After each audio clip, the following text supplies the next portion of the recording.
I'd like to take a moment to thank my channel members for your continued support. Thank you, and consider joining today for added perks and exclusive content. Hello and welcome, I'm Bert the Stormtrooper, and today we're going to be taking a look at the Transformers Generation 1 PERCEPTOR, and I love this toy. Originally released in 1985, he retailed for approximately $15. And the version that we have here today is actually the reissue. This was the commemorative series reissue that came out back in 2009, but pretty much the same toy. Now, real quick right off the bat, I have to tell you, PERCEPTOR came included with a handgun, a launcher, and 3 missiles. I have them because I bought this figure new. They are in the package. I looked and I looked and I looked and I cannot find where the heck I put all my G1 boxes after the move. So here's a picture of them.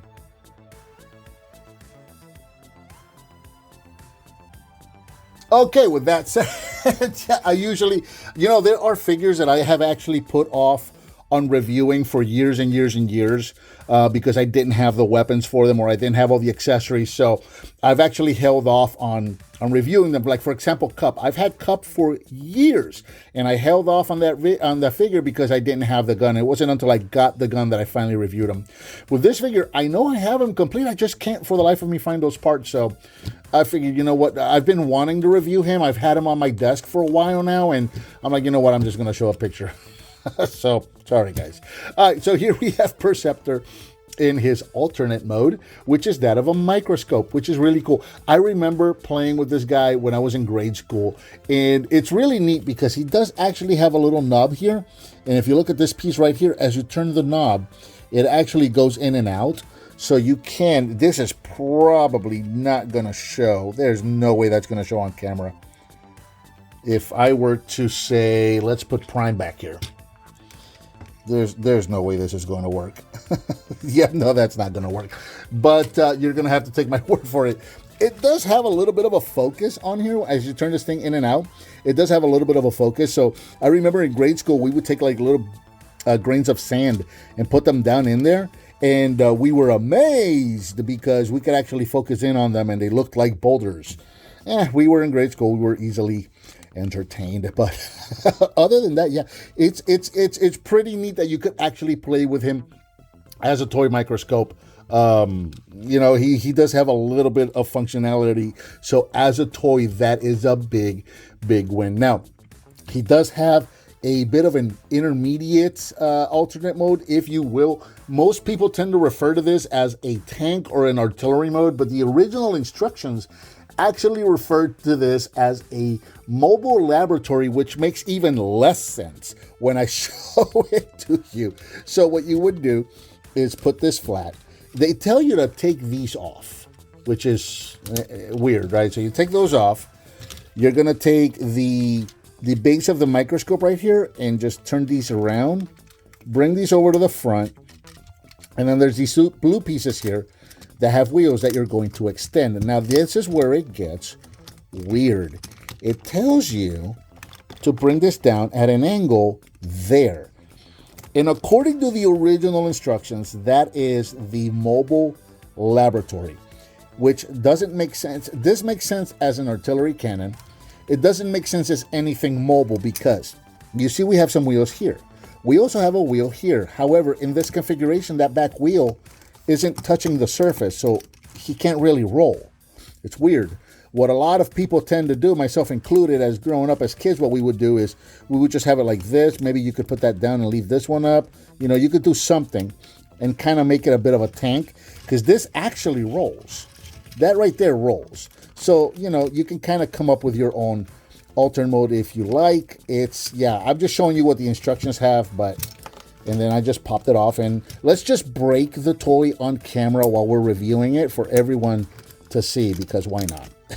So anyway, that was the mobile lab / artillery mode / tank mode / just do whatever you want to do with it mode. It was weird. But it's cool that they tried to put that in there. I mean, he even has a little tank threads there. So that's pretty neat that they tried that. So, but anyway, there's that. All right, let's get to the main event. Let's get to that robot mode. Robot mode is super easy for this guy. We're going to take our scope, bring it all the way up, bring this piece up, close this piece up right there. Take the legs, straighten them out, bring them down, and then flip this up to make the foot. So bring the legs down, flip that up to make the foot.